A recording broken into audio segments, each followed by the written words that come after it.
जगन्नाथ मु सोनी आपन स्वागत करछि Soni kitchen and blog channel को। आशा करछि जगन्नाथ कृपारू आपण माने समस्ते भलर थिबे, जोर थांतु भलर थांतु सुरक्षित थांतु। वीडियो को फास्ट टू लास्ट जाए देखुए। यदि पसंद आसला गोटे लाइक करेंगे, फ्रेंड सहित शेयर करेंगे, आउ चैनल जब नुआ अच्छा चैनल गोटे सब्सक्राइब करने। तो डेली नगरी चलते स्टार्ट करवा। आज टिप्स अच्छी आपण दांत को लेकिन दांत पिंधा गोटे बहुत बड़ समस्या। दांत बोली गोटे छोट जिनस मनुष्य भावती दांत प्रोब्लेम हसती समस्या। दांत प्रोब्लेम माने जानी पारंती केते कष्ट हुए। कष्टा जहाँ हुए से ही जानते दांत बिंधा केते कष्ट। दांत बिंधिले राति सारा शोई हुए, विशेषकर दांत बिंधा हेले राति एका बिंधा हुए बेसी। तो पोक खिया दांत जो पोक खाई जाती दांत सब आस्ते आस्ते गोटे गोटे खाई सब दांत को प्राय पोक खाई बसती। माने गोटे दांत खाई चलती सब दांत को खाई दिखती पोक। गोटे यदि उपड़े पोक खाई बिंधा हो कि भांगीगला तो उपड़े आ गए बाहर पोक खिया। तो पोक खिया दांत बिल्कुल भी कमेनि। तो आस्ते आस्ते सब दांत को से आफेक्ट करती। तो पोक खाଇବା दांत गोटे बहुत बड़ समस्या। पोक खिया दांत बहुत बिंधि थाए, राति हेले बेसी बिंधे, शोई हुए से बहुत कष्ट हुए। तेणुक जहाँ को बिंधा नही से कि निजे न जानते कि जानीपर कष्टा। तो देखो ये मुझे डालचीनी। डालचीनी आम दांत तो जो पाउडर करना डालचीनी पाउडर आम दांत बहुत भल। ये पोक को माने मारी दे थाए, पोक हवाटा कमी जाए। आपणकर जो मात्रा दांत पोक हो से मात्रा पोक आउ हेबेनी, टिके आस्ते आस्ते कमिजिबे। तो से देखो ये मुझे खंडे डालचीनी नहीं। आप डालचीनी को भल भाव में गुंड करनी, पूरा पूरे पाउडर बनईना डालचीनी को गुंड करिकी। ता सहित आपणकर दांत हलदिया पड़ा। जो फुटका फुटका जो पुओ पिला माने खाउछंती से दांत बहुत हलदिया कलालिया पड़जा, कला पड़ा। तो दांत पाटी कथा कहले बहुत गंध हवा। तो सब प्रकार प्रोब्लेम सॉल्व हम आज जो भिडियो आपको देखा। आप निश्चित भाव में घरे सब जिन मिल गुंड कर रखु। सब प्रकार जिनस को मिसेकी केतरे केमती आप राति की शोला बेले निहाती माने सब बेले चेष्टा करेंगे। सबुदिन दिन नहला ना राति की शोला बेले ब्रश करेंगे से गुंडरे देखिए आपणकर दांत बिंधा कमिज। पोक खाଇବା दांत भी पोक खाଇବା कमिज। ता सहित हलदिया पड़ा दांत जो हलदी कट पड़ जाए सी भी कमिब। ता सहित आपणकर पाटी जो गंध हम कथा कहले स्मेल बहुत हुए से भी कमिज। तो देखो डालचीनी की प्रथम भल भाव में फाइन गुंड कर तापर देखो ये आउ गोटे जिनस मुझे कही रखुच्छी। डालचीनी पर नहीं जाइए मुझे खाଇବା सोडा। खाଇବା सोडा ये नहीं खाଇବା सोडा आपण दांत को टे सफा कर। तो देखो ये मुझे नहीं गली टिके खाଇବା सोडा मुझे दरकार अच्छे आपको देखी। आपड़ एवढा प्रस्तुत करेंगे। दिन बेला तो समस्ते किए केमती क्या कमती पेस्ट पसंद से दांत घसती। तो दिन बेला नहला ना आप राति बेला निहाती शोला बेले एमती पाउडर सब घरे बनातु आउ अभ्यास करूँ दांत को राति बेला ये पाउडर रे दांत घसीवाई। तो देखो तापर नेक्स्ट जिनस ये नहीं जाइए आप देखे नौ जापारे आप फिटकिरी।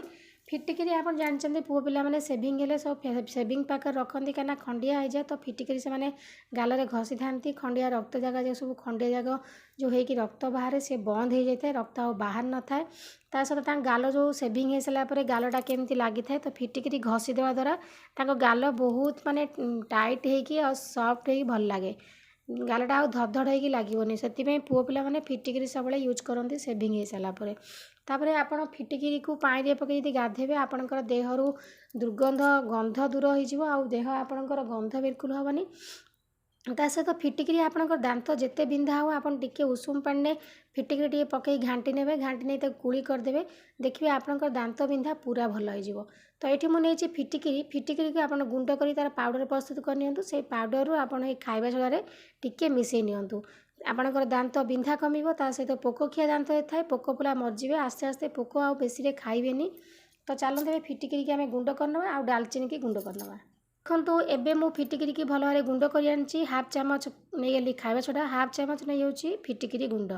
तो खाଇବା सोडा आउ फिटकिरी गुंड को भल भाव में मिसई नियंतु। एबे आम प्रस्तुत करना डालचीनी गुंड। तो ये देखो मुझे डालचीनी को भल भाव में चिकन करके पूरा फाइन गुंड कर पूरा आप चिकन कर गुंड करेंगे जमी खद खदरा रही। कहीं आप दांत घसी डालचीनी एत सुंदर बास्ना से बास्नार ही आपणकर पार्टीटा जब ब्रश करेंगे सब बड़े बढ़िया से बास्ना हम स्मेल हम। ता सहित आपणकर दांत मोर जो पोक लगती से पोक जाक जो गंध डालचीनी ये बिल्कुल भी पोक आ बेसी आप दांत लगे ना। तो देखो ये जो तीनटा जाक पाउडर को मु भल से मिसई नहीं गली। आपन ताको ठीक यही भाव में पाउडर को प्रस्तुत करूँ। फिटकिरी गुंड टिके खाଇବା सोडा आ ता सहित डालचीनी को भल भाव में गुंड करने गले आपण एबे कौन करेंगे ना ये सुखिला पाउडर को रात्रि डेली खाई शोयापी गला बेलू आपणकर ब्रश नियंतु ब्रश नहीं कि भल भाव ब्रश करनियंतु देखिए आपणक दांत केते सुंदर माने लागिवो सफा सफा लागिवो ता सहित आपणकर पार्टी गोटे स्मेल बहुत बढ़िया स्मेल आसीबो फिटिकी जेहेतु अच्छी आपणकर दांत बिंधा कमेदेव जब बिंधा होता है पोकखिया दांत होइतिबो किंबा भांगी जाइतिबो आजिकल पोक खाଇବା दांत किंबा कैल्शियम सर्ट जो दांत सब भांगिकी खसी पड़ा खंडे खंडे दांत सब भांगिकी खसी पड़ुची ता सहित पोक बहुत मात्रा खाऊँच पोक किए मीठा मीठी खाइले कहते पोक होची किंबा आपणकर पोक खाଇବା दांत वंशगत रोग थिले माने घरे क्या थिले वंशरे पोक खाई था तो से पोक केते कारण पोक खाआंती तो देखो यही भाव में प्रस्तुत कर लगातु देखिए आप दांत आ पोक खाइबनी कि आप दांत यदि बिंधा होता है बिंधा हेनी तो दांतर सब प्रोब्लेम दूर हो पार्टी जो कथा कहले गंध हुए स्मेल हेनी